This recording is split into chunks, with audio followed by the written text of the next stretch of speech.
శ్రీ గురుభ్యో నమః. శ్రీమాత్రే నమః.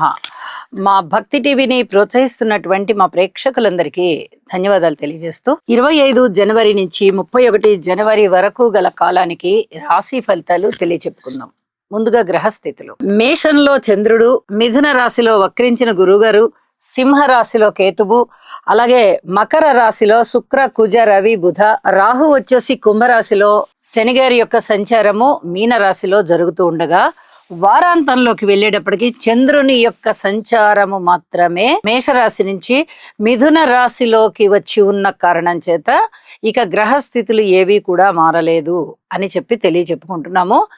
అలాగే గ్రహస్థితుల యొక్క ఫలితాలు, సమ్మేళనాలు ఎలా ఉన్నాయి, దృష్టులు ఎలా ఉన్నాయి, ఈ స్థితి యుతుల గురించి మాట్లాడుకుందాం. శుక్ర, కుజ, రవి, బుధ చతుర్గ్రహ కూటమి ఏర్పడుతూ ఉన్నది. 4 గ్రహాల యొక్క కలయిక, సంయోగము ఎప్పుడైతే మకర రాశిలో జరుగుతూ ఉందో, మకర రాశిలో కుజుడు ఉచ్చ పొందుతాడు, మనందరికీ తెలుసు. అలాగే శుక్రాచార్యుల వారితో కలిసి ఉన్నారు. ప్రేమ వ్యవహారాలకి కొంత అనుకూలమైన కాలం అని చెప్పి తెలియచెప్పచ్చు. కోర్టు కేసులు అలాంటివి ఏమన్నా ఉంటే తొందరగా తీరిపోతాయి, అంటే ఒక కొలిక్కి వస్తాయి అని చెప్పి తెలియచెప్పచ్చు. అనారోగ్యంతో ఉన్నవారు ఆరోగ్యవంతులవుతారు, అంటే తొందరగా కోలుకుంటారు అని చెప్పి తెలియచెప్పచ్చు. ఇక రవి బుధుల యొక్క కలయిక కూడా జరుగుతుంది. ఇక్కడ బుధాదిత్య యోగము అని చెప్తాము. ఇక్కడ మకర రాశిలో రవి గారి యొక్క స్థితి సంచారము మంచిది.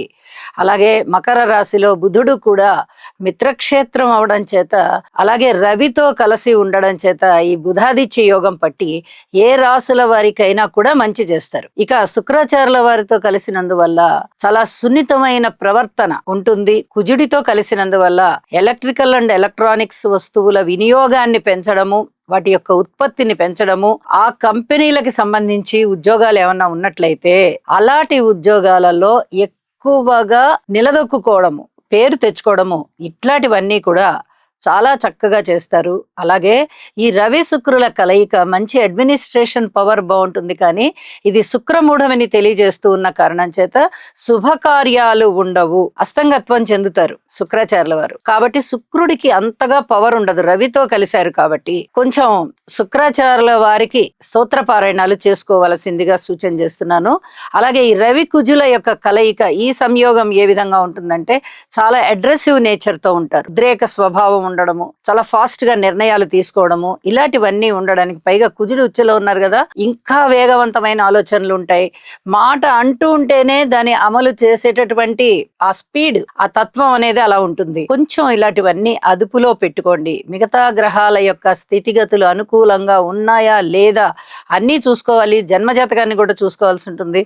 కాబట్టి కొంచెం స్పీడ్ తగ్గించండి అని చెప్పి తెలియజెప్తాను. అది ఏ రాశుల వారికి అనేది మనం రాసుల్లో తెలియజెప్పుకుందాం.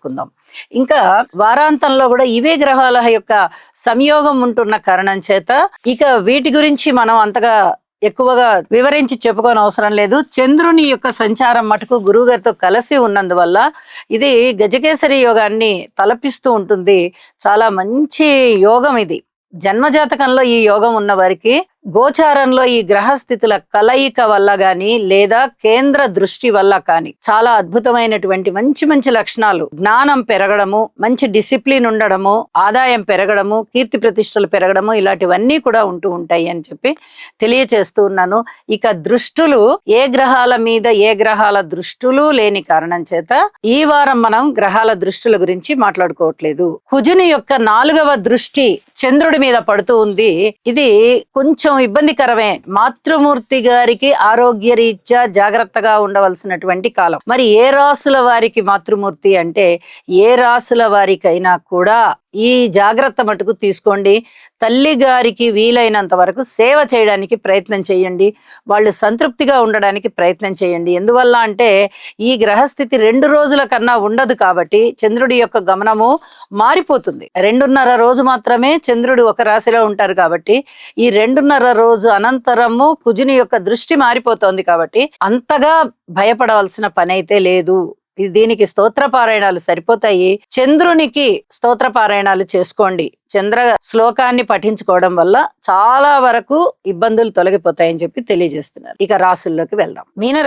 మీనరాశి వారికి ఈ వారం రోజుల కాలంలోనూ గ్రహస్థితుల యొక్క ఉనికి, ఉత్తమ ఫలితాలు ఇచ్చేటటువంటి గ్రహాల యొక్క ఉనికి చాలా బాగుంది అని చెప్పాలి. ఈ మధ్య కాలంలో మనము మీనరాశి గురించి ఇంత బాగా చెప్పుకోలేదు. గమనించాలి, 4 గ్రహాల యొక్క స్థితి సంచారము లాభస్థానంలో ఉంది. అలాగే షష్ఠ స్థానంలో కేతు గారు ఉన్నారు. ఈ సంచారము చాలా అద్భుతమే.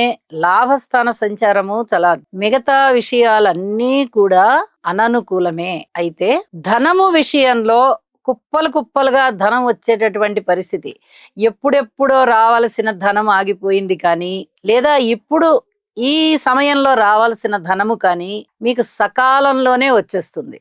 ఇంకా ఇబ్బందులు పడరు మీరు. ధనానికి ఇబ్బంది లేకుండా ఉంది. అలాగే విజయావకాశాలు బాగా ఉన్నాయి. అది వరకు ఏ పనులైతే మీరు చేపట్టి ఉన్నారో అవన్నీ ఇప్పుడు విజయానికి దారితీస్తున్నాయి. అంటే మీ కృషి ఫలించింది అని చెప్పాలి. ఒక విధంగా చెప్పాలంటే రాశిలో ఉన్నటువంటి శని గారు ఏలినాటి శని అవుతోందన్న మాటే గాని చాలా శారీరక శ్రమనిస్తారు, మానసికమైన ఆందోళననిస్తారు. అలా అని పనులు చేయడం ఆపేనివ్వరు, పనులు చేస్తూ వెళ్తారు, రిజల్ట్స్ అయితే ఉండదు. కానీ ఇప్పుడు చూడండి, ఈ లాభస్థానం అనుకూలంగా ఉంది, షష్ఠ స్థానం అనుకూలంగా ఉంది. అంటే చేపట్టిన పనులన్నీ విజయావకాశాలకు దారితీస్తాయి. ఇప్పుడు ఏ పనులు చేపట్టినా కూడా అవి విజయావకాశాలకు దారితీస్తాయి. ఇంత అద్భుతమైనటువంటి స్థితి ఒక్క మీనరాశి వారికే సొంతం అని చెప్పాలి. అంతగా గ్రహస్థితులు ఇక్కడ ఉత్తమ ఫలితాలను ఇస్తూ ఉన్నాయి. అన్నదమ్ముల సహాయ సహకారం ఉంటుంది. దూర ప్రాంత ప్రయాణాల విషయంలో అనుకూలత ఉంటుంది. అలాగే భార్యాభర్తల మధ్య అనుకూలత పెరుగుతుంది. ఆరోగ్య స్థితి మెరుగుపడుతుంది. కుటుంబం బాగుంటుంది. సంతానం బాగుంటారు. స్థిర చిరాస్తుల వృద్ధి కొరకు మీరు చేసేటటువంటి ప్రయత్నాలు ఏవైతే ఇప్పటి వరకు జరుగుతూ ఉన్నాయో అవన్నీ బాగుంటాయి. ఇప్పుడు ఏమన్నా ఉన్నా కూడా, అంటే మీరు ప్రారంభించినా కూడా, అవి కూడా అతి తొందరలోనే విజయావకాశాలని ఇచ్చేటటువంటి పరిస్థితి.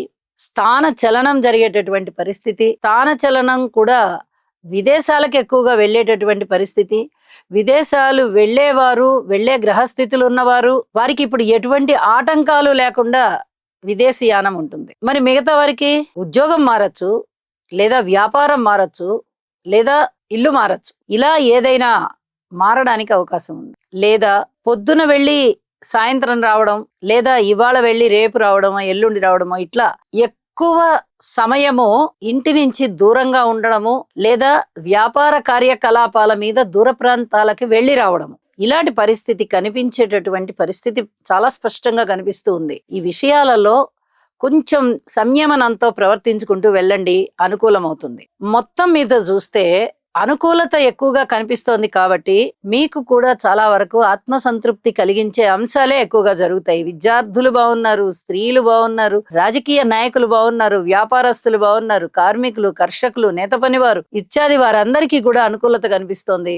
మొత్తం మీద చెప్పాలి అంటే మీనరాశి వారికి అత్యద్భుతమైన కాలం అని చెప్పాలి. ఇప్పటి వరకు ఇలాంటి కాలం లేదు కాబట్టి. వారాంతంలోకి వెళ్ళేటప్పటికీ అర్ధాష్టమంలోకి చంద్రుడు వచ్చి అనుకూలతని తగ్గించేశారు. అంతగా అనుకూలించబోవడం లేదు కాబట్టి నవగ్రహ స్తోత్రాలు పారాయణ చేయండి. ఇంటి ఇలవేల్పుకి పూజ చేసుకోండి. అలాగే దుర్గా అమ్మవారి స్తోత్ర పారాయణాలు చెయ్యండి. శివారాధన చెయ్యండి.